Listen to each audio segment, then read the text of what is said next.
I am willing to bet that you started your cleaning company for a very good reason. And for whatever reason, what happens a lot of the time is that we've got all these great things in mind when we start the business, but then over time, things get busy and we kind of forget about them. And before we know it, we went from having a cleaning company where the whole point of it was to have this lifestyle business to give us a better quality of life.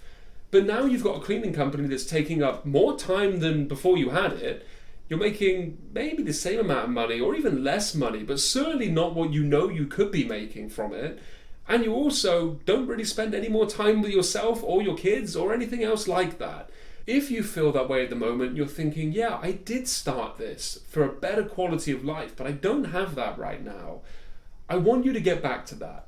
I want you to map it out. I want you to write down, what is it that you're doing this for? What is it that's so important that you're sacrificing all of this time and energy and you're applying yourself as hard as you are for this?